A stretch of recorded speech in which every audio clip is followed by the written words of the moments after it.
नमस्कार। आज हम हिंदी व्याकरण के व्यंजन संधि भाग 10 में घोष व्यंजन संधि के बारे में विस्तार से पढ़ेंगे।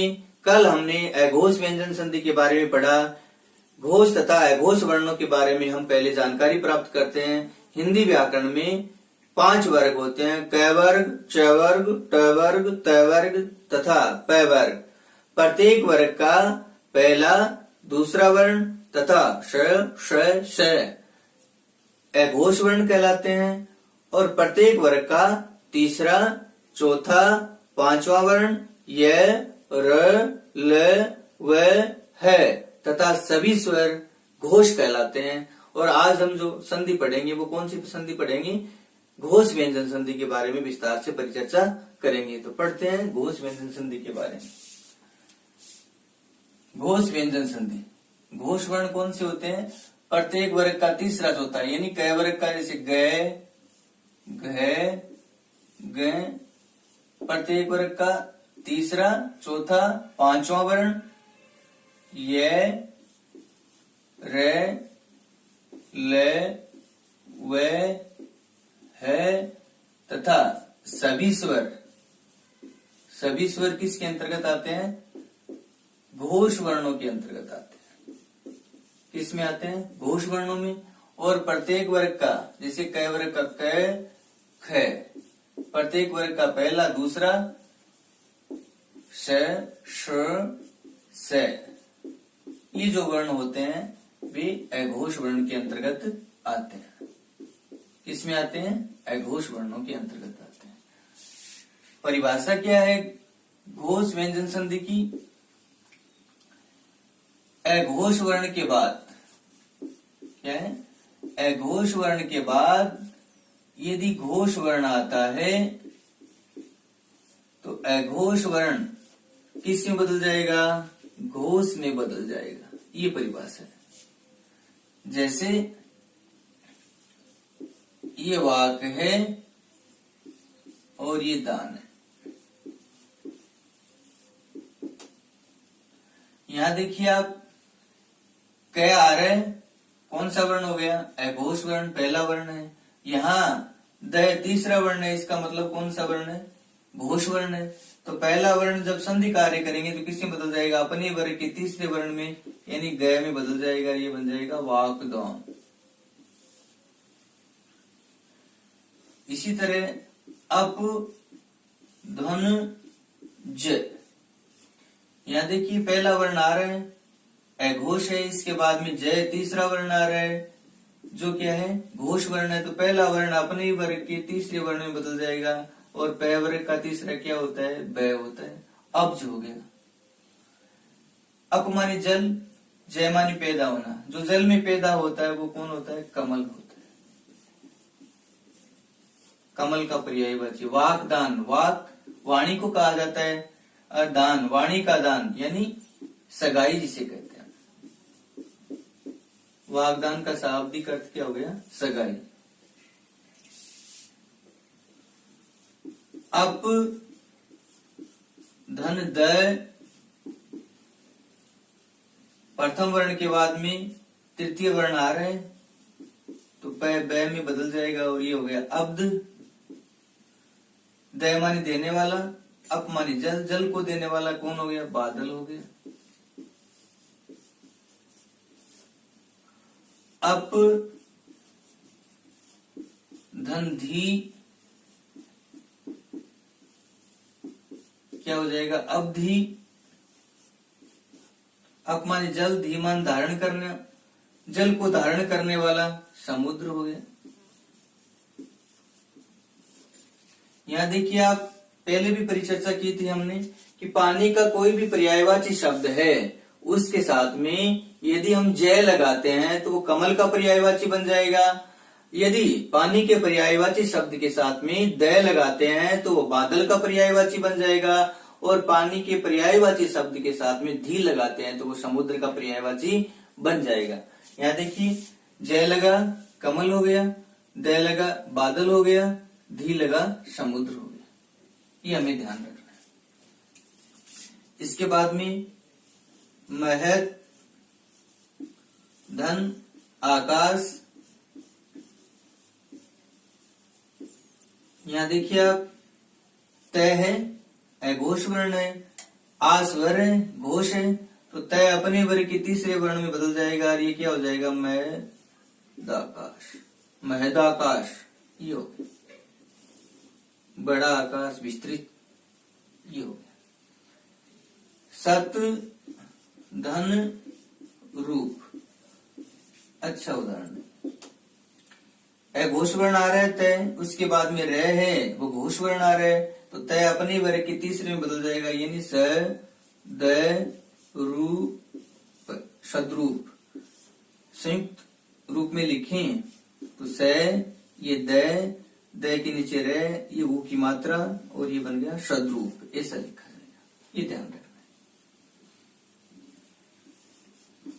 सट धन राग, अच्छा उदाहरण है ये भी। टय है अघोष वर्ण है, टय के बाद में रह घोष वर्ण आ रहा है, तो टय किस में बदल जाएगा, ड में, और ये राग। मेल करके लिखें, स ड के नीचे रह लगा और ऐसा हो गया, और ये ड्राग, षड्राग। यहाँ ध्यान देने योग्य बात ये है कि जैसे ये ड है, ये ड है, ये ठ है, ये ट है, इन वर्णों के साथ में जब हम रे का विधान करते हैं तो रे कहाँ जुड़ेगा, यहाँ जुड़ेगा, ये ध्यान रखना है। और जब इस प्रकार के वर्ण हैं उनके साथ में रे कहाँ जुड़ेगा, यहाँ जुड़ेगा। है उसके साथ में भी रे जोड़ेंगे तो ऐसा जोड़ेंगे। तो ये रे की प्रकार जो हमने पढ़े थे, कितने प्रकार थे, 4 प्रकार थे।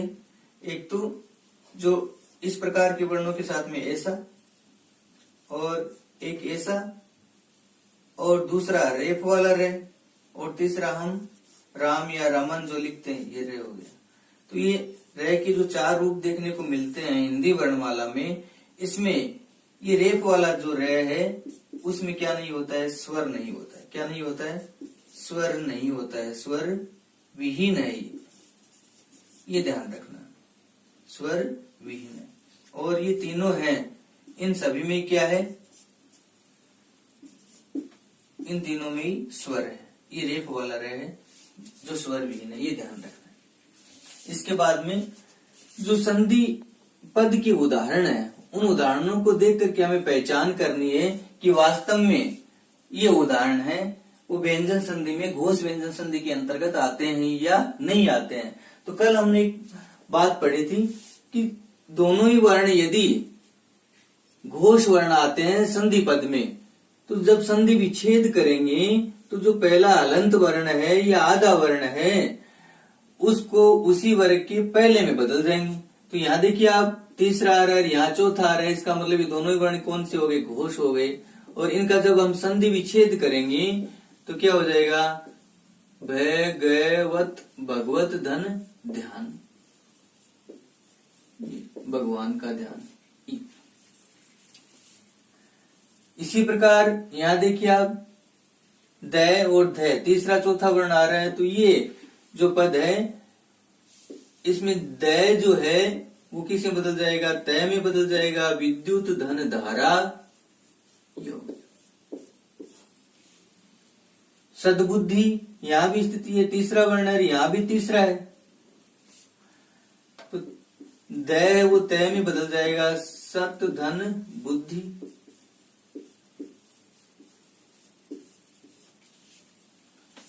सद्रूप, यहां देखिए आप, इस वर्ण का संधि विच्छेद होगा, ये संयुक्त वर्ण है, भ ग व, ये तो स्थिति स्पष्ट आ रही है। यहाँ द के नीचे रह है, तो इसका मतलब द है वो तय में बदल जाएगा, और ये रूप यानी ऊ की मात्रा है, रे के साथ में जोड़ दी, भगवत धन रूप।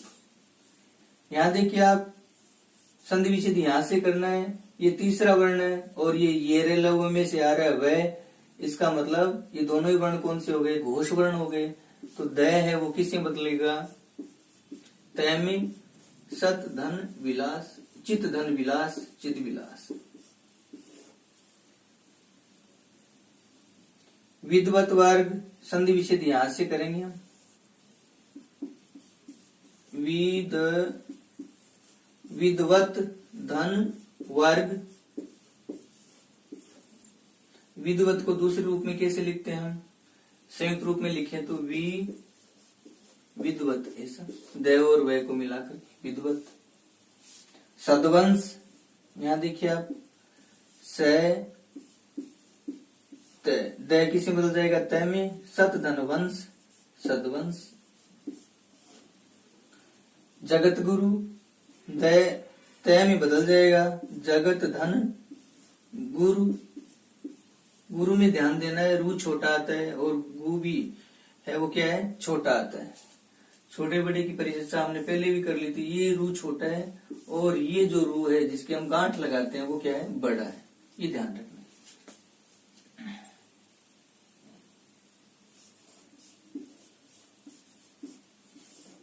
महत धन ईश, ये संधि विच्छेद का पद है। तय के बाद में क्या आ रहा है, ईश्वर आ रहा है जो घोष है, तो क्या हो जाएगा महदीश। इसी प्रकार भवत धन ई, स्थिति देखिए अघोष वर्ण आ रहा है, उसके बाद में घोष आ रहा है, तो अघोष घोष में बदल जाएगा और ये बन जाएगा भवती। तो संधि विच्छेद में तो स्थिति क्या होती है, पहला जो वर्ण होता है वो क्या होता है, अघोष होता है, और बाद वाला जो वर्ण होता है वो घोष होता है। और जब संधि कार्य करते हैं तो अघोष किस में बदल जाता है, घोष में बदल जाता है। और जब हम बात कर रहे थे अघोष व्यंजन संधि की, तो उसमें इसका विपरीत होता है। क्या होता है, यहाँ क्या होता है, घोष वर्ण आता है किसमें, अघोष व्यंजन संधि में, और इधर जो वर्ण आता है वो कौन सा आता है, अघोष वर्ण आता है। और जब संधि कार्य होता है तो जो घोष है वो किस में बदल जाता है, अघोष में बदल जाता है। कहने का मतलब अघोष व्यंजन संधि का विपरीत रूप जो है वो क्या है, घोष व्यंजन संधि है। जो अघोष व्यंजन संधि है उसको हमने कल पढ़ा था भगवत गीता, भगवत गीता और भगवत पुराण। भगवत पुराण, इन दो उदाहरणों से हमने समझा। ये जो उदाहरण है दोनों ही वर्ण क्या आ रहे हैं, घोष आ रहे हैं, तो ये घोष व्यंजन संधि हो गई। और जब संधि कार्य में दोनों ही वर्ण यहाँ और यहाँ जो वर्ण है वो दोनों ही क्या आ रहे हैं, अघोष आ रहे हैं, इसका मतलब क्या हो गया, ये अघोष व्यंजन संधि है। अगर दोनों ही वर्ण घोष आते हैं तो पहले वर्ण को किससे बदल देंगे हम, अघोष से बदल देंगे, उसी के पहले में। और दोनों ही वर्ण अघोष आ रहे हैं तब हमें क्या करना है, संधि विच्छेद करते समय जो अघोष वर्ण है उसको किससे बदलना है, घोष में बदलना है। ये तो तय आ रहा है तो द में, और द आ रहा है तो उसको किससे बदलना है, तय में।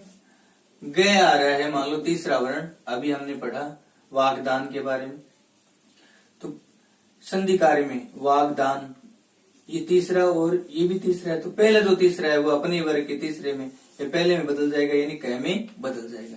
तो ये थोड़ी सी भिन्नता है। दोनों ही वर्ण यदि घोष आते हैं तो घोष व्यंजन संधि है संधि कार्य में, और दोनों ही वर्ण यदि अघोष आते हैं तो वहां अघोष व्यंजन संधि है। संधि विच्छेद हमें उन वर्णों का ही करना है जो समान वर्ण है, चाहे वो संधि पद में घोष वर्ण समान हो या दोनों ही अघोष वर्ण समान। हल करते हैं कुछ जो महत्वपूर्ण उदाहरण हैं उन उदाहरणों को। जैसे भगवत धन रूप, यहाँ अघोष वर्ण है और उसके बाद में ये क्या है, घोष वर्ण है। तो अघोष वर्ण किसमें बदल जाएगा, घोष में बदल जाएगा, और ये बन जाएगा भगवत रूप। मिलाकर के लिखेंगे तो भ ग व द के नीचे रे और ऊ की मात्रा भगवत रूप, ऐसा। चित धन रूप, यहाँ भी अघोष के बाद में घोष आ रहा है तो तय द में बदल जाएगा। चिद्रूप या संयुक्त रूप में लिखें चिद्रूप, ऐसा। पश्चातवर्ती, यहाँ देखिए अघोष आ रहा है, यहाँ घोष आ रहा है, संधि कार्य करेंगे पश्चातवर्ती, ये संधि कार्य हो गया। साक्षात धर्म अघोष है, अघोष के बाद में घोष आ रहा है, तो अघोष किससे बदलेगा, घोष में बदलेगा, और ये बन जाएगा साक्षात, साक्षात धर्म। मिलाकर के लिखी तो ऐसा लिख सकते हैं, साक्षात धर्म, ऐसा। विद्युत ध्वज, विद्युत और ये ध्वज, विद्युत का है ध्वज जिसका वह है, कौन हो गया, इंद्र। बहुब्री समास है ये भी ध्यान रखना है, कौन सा समास है, बहुब्री।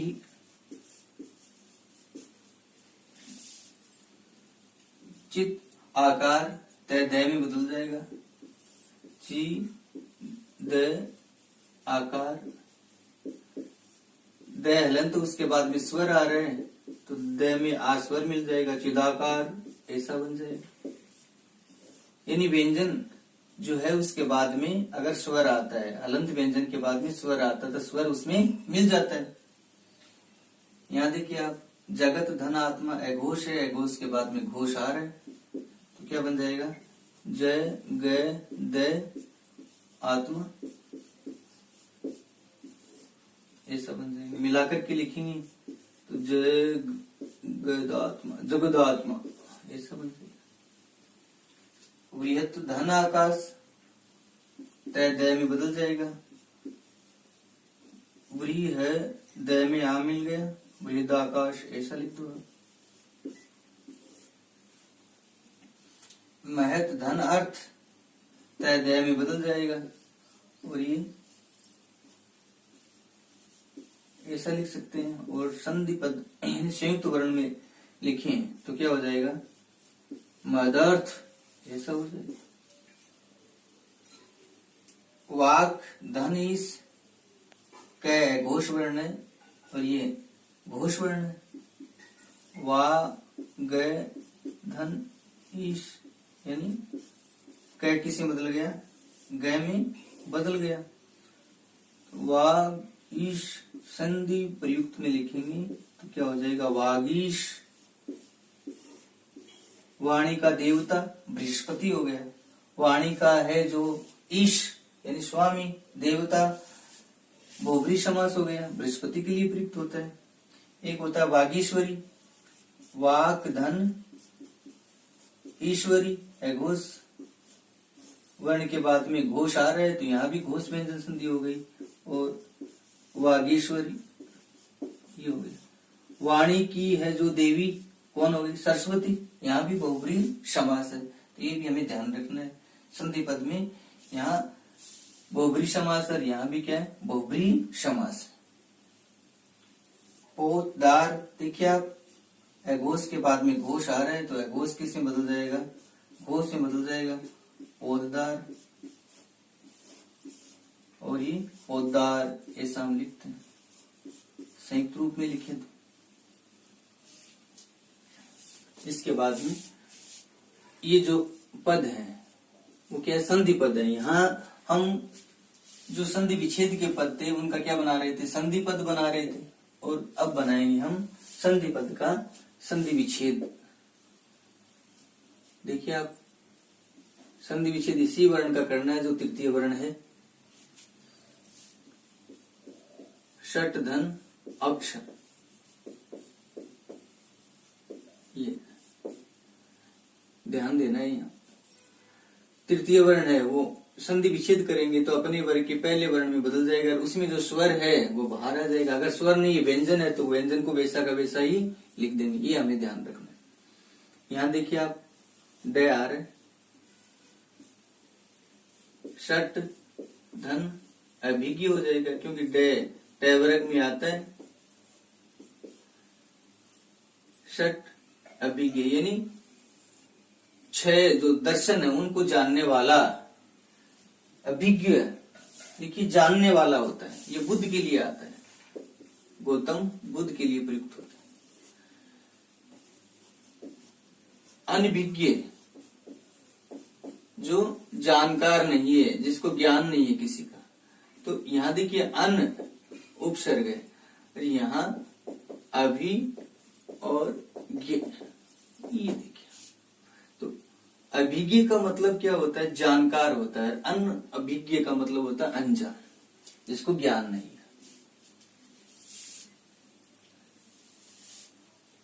षड ऋतु देखिए आप, ट वर्ग का है, तीसरा वर्ण, तो पहले वर्ण में बदल जाएगा ये। षट धन ऋतु, 6 ऋतुएं हैं भारतवर्ष में। वाग विलास तृतीय वर्ण है, और यहां भी घोष वर्ण है। संधि विच्छेद करेंगे। वाक धन विलास, वाणी का विलास, यानी जब हम गपशप करते हैं तब जो आनंद की अनुभूति होती है उसे क्या कहा जाता है? वाग विलास कहा जाता है। सम्यक वाणी, सम्यक धन वाणी। संधि पद में यहाँ दोनों ही पद कौन से होने चाहिए? घोष होने चाहिए। जब दोनों ही घोष होते हैं तो पहला जो घोष है वो किसमें बदल जाता है? अघोष में बदल जाता है। ये हमने पहले परिचर्चा कर ली। यहाँ देखिए आप, विराट आगार, यहाँ देखिए डे आ रहा है, तो डे का जो स्वर है डाई, डे का जो स्वर है वो बाहर आ जाएगा, और ये हो जाएगा आ गा रे, और ये विराट, यानी डे किसी बदल जाएगा टाइम में। विराट बड़ा, आगार माने घर, एक विराट नगर भी है। विराट धन नगर, इसका संधि पद बनाएंगे, इसी नियम में आता है। ये देखिए आप, डे में बदल जाएगा, क्या बन जाएगा? विराट नगर, ये हो जाएगा। देखिए ये दोनों डे और नए किस में आते हैं? अघोष में आते हैं। संधि विच्छेद किया तो ये अघोष में बदल गया। किस में बदल गया? अघोष में। ये दोनों किस में आते हैं? घोष में आते हैं। अघोष बोला गया मेरे से। यहाँ देखिए आप, षडंग, संधि विच्छेद इसी का करेंगे। षट धन अंग, षड, षडानन। यहाँ देखिए आप, तृतीय वर्ण है, और उसके बाद में इसमें स्वर है। स्वर कौन सा? आ है, तो आ बाहर निकाल दिया, आनन आ गया, ये आनन हो गया। डे है वो टे में बदल गया, प्रथम वर्ण यानी अघोष में। षट धन आनन, षडानन किसके लिए प्रयुक्त होता है? कार्तिकेय के लिए। 6 है, आनंद जिसकी वह है, कार्तिकेय है, शिव का पुत्र, बहुब्री समास है। यहाँ भी दिग्विजय, संधि विच्छेद यहाँ से करेंगे। दोनों ही वर्ण कौन से हैं? घोष वर्ण है। तो गय का प्रथम वर्ण क होता है। दिक धन विजय, ये दिक विजय हो गया। यहाँ देखिए, त्वग विकार, त्वक धन विकार हो गए। त्वक त्वचा को कहते हैं, त्वचा में विकार होना, यानी जिसे हम चर्म रोग कहते हैं, ये हो गया। त्वक विकार का अर्थ क्या हो गया? चर्म रोग, चर्म रोग। प्राग ऐतिहासिक, संधि विच्छेद यहां से करेंगे। प्राक, और यहां देखिए आप, ऐ की मात्रा बाहर आ गई। ऐतिहासिक, प्राक धन ऐतिहासिक, ऐसा बन गया। ऐतिहासिक में मूल शब्द क्या है? इतिहास है।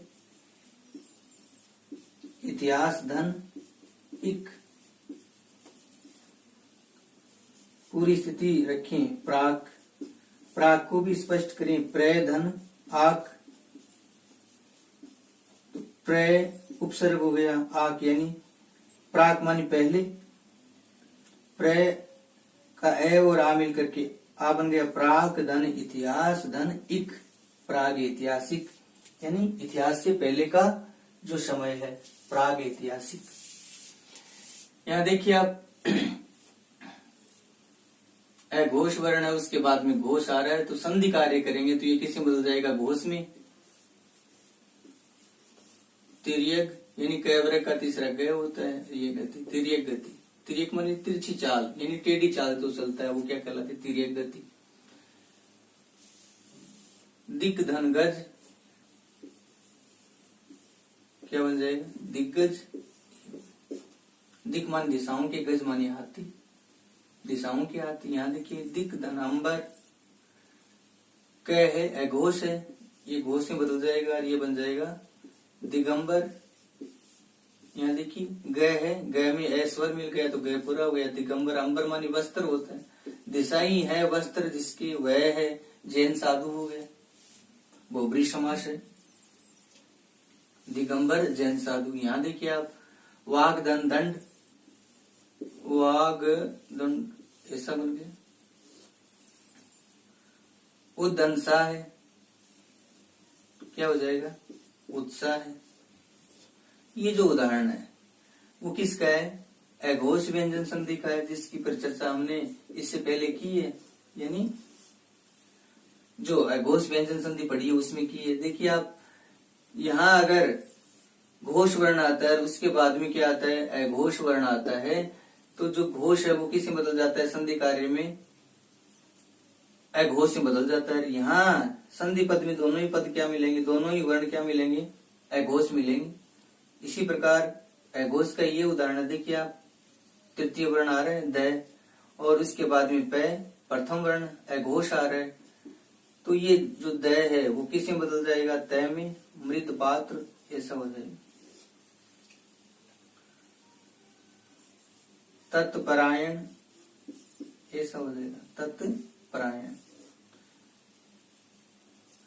यहाँ घोष है, इसके बाद में अघोष है, तो जो घोष है वो किस में बदल गया? संधि कार्य में अघोष में। ये भी कौन सी संधि हो गई? अघोष व्यंजन संधि हो गई। यहाँ देखिए आप संपद धनती क्या बन जाएगा? संपत्ति। इसको और स्पष्ट करें, सम धन पद धन ति, ये मैं है वो किस में बदल गया? अनुस्वार में बदल गया, ये बन गया संपत्ति। ये सारे के सारे यहाँ से लेकर के ये जो उदाहरण है संपत्ति तक वो किसके हैं? अघोष व्यंजन संधि के हैं। तो दोनों में समानता और भिन्नता यही है कि यहाँ देखिए आप अघोष वर्ण आ रहे हैं दोनों ही, और उसमें दोनों ही क्या आ रहे हैं? घोष वर्ण आ रहे हैं। जब व्यंजन संधि घोष की बात करते हैं हम, तब तो उसमें संधि पद में दोनों ही पद क्या होते हैं? घोष होते हैं। और अघोष व्यंजन संधि की बात करते हैं तो संधि पद का जो उदाहरण होता है उसमें दोनों ही पद क्या होते हैं? अघोष होते हैं। संधि विच्छेद करेंगे तो ये किस में बदल जाएगा? घोष में, और उसमें वह घोष में बदल जाता है। ये है। तो आज हमने विस्तार से परिचर्चा की जो घोष व्यंजन संधि है उसके बारे में। कल जो व्यंजन संधि के शेष नियम रहे हैं उनके बारे में हम विस्तार से पढ़ेंगे। धन्यवाद। सत्यमेव जयते।